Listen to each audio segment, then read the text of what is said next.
Okay, you guys, it's our last problem pertaining to the factor theorem. So we're going to use the same directions as on the last problem. So, first of all, I want to know if this bad boy right here is a factor, and if so, I want to find the remaining factors, which all that means, you guys, is we're going to keep factoring till we can't factor anymore. Sounds like the coolest party ever, right?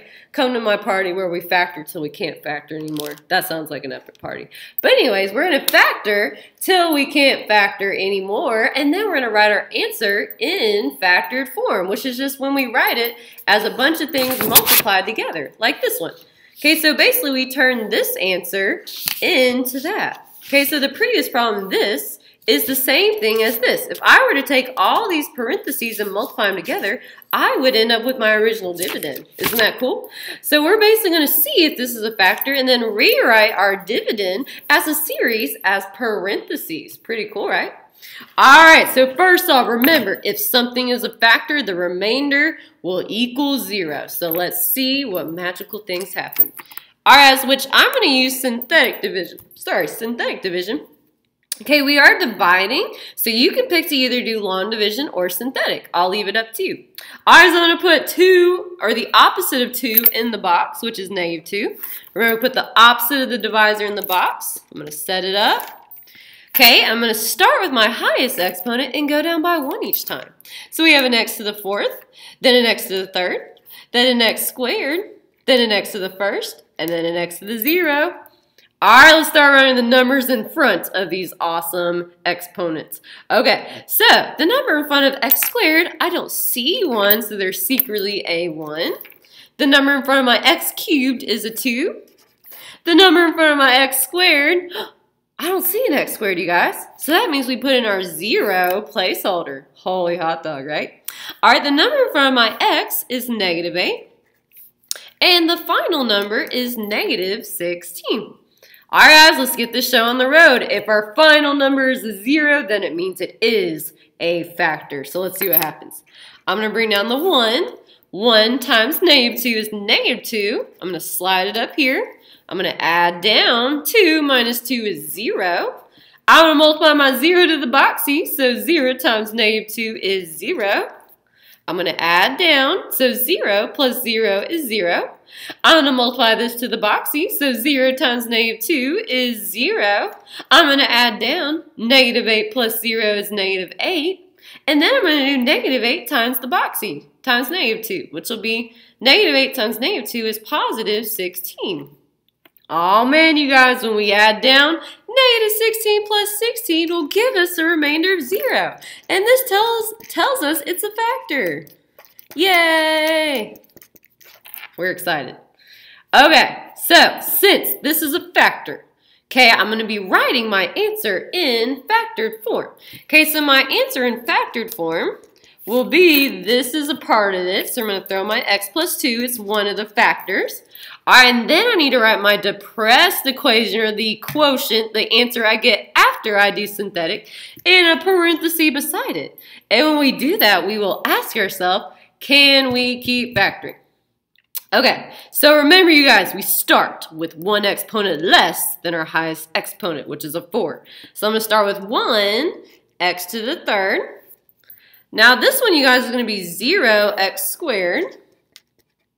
Okay, we go down by 1 each time, so my next exponent would be x to the 1st. So plus 0x, or x to the 1st, same thing.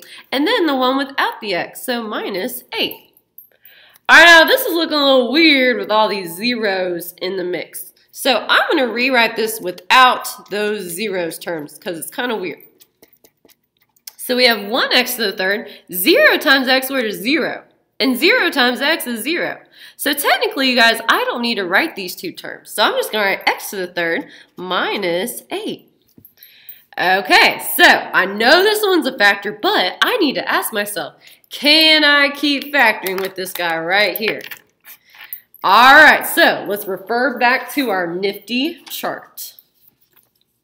All right, so I have 2 terms, and I am subtracting. So I'm going to look at 2 terms right here. Okay, I have 2 terms and I'm subtracting. So my only options are a difference of squares and a difference of cubes. So If we can square root each piece, it's a difference of squares. If we can cube root each piece, it's a difference of cubes. And remember, you guys, if we can do both, we always do a difference of squares first. So keep that in mind. Okay, so let's see if I can square root each of these. Okay, a square root, remember, secretly has a 2 in the index, and I would divide the 3 by the 2. All right, guys, that's not going to work. 3 cannot be divided by 2 and give us a whole number.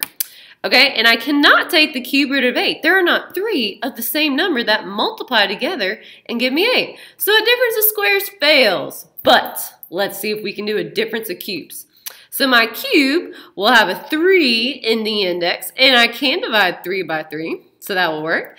And there is a cube root of 8. 2 times 2 is 4 times 2 is 8. So I can multiply 2 to itself 3 times and get 8. So it does have a cube root. Yay. So this is a difference of cubes. Difference of cubes. All right, which the difference of cubes formula is like so. We got our a minus c times a squared plus AC plus C squared. All right, guys, let's do this. Let's do this. All right, so my A term, I'm going to cube root the first term, which is x to the third. And my C term, I'm going to cube root the second term, but I'm going to leave off the negative. Don't you dare include that negative. Okay. All right, guys, so since I have a variable with the exponent, I divide my exponent. So 3 divided by 3 is 1, or x to the first, which is the same thing as x. And the cube root of 8, what times what gives me 8? Well, guess what, you guys? That is a2. Okay, so let's write our answer like so. So we're going to have x minus 2, my a minus my c, and then my a squared, so we're going to have x squared, which is x squared, plus my a times my c, x times 2 is 2x. And then I'm going to square my c term. So 2 squared is 4. All right, so this is factored form for that. So my final answer, I'm going to write this term, and then I'm going to replace this term with what it is in factored form. So I will not write this piece again. Okay, you guys, so my final answer will be f of x equals, I'm going to bring down my original factor that we found through synthetic division, and then I'm going to tack these onto the end. So times x minus 2 times x squared plus 2x plus 4. And remember, you guys, I know I'm done because once you do a difference of squares or once you do a difference of cubes or a sum of cubes, you are always done. You don't have to do anything else. Okay, so this will be my final answer. We determined that this was a factor, and then we found the remaining factors. So like I said earlier, you guys, if you took all these and distributed them all together, so like multiply these two together, simplified, and then multiplied what you got to that, you would end up with this original dividend, which is pretty exciting. Awesome job, you guys. And I'm so excited. I'm going to draw a cat because this problem made me so happy.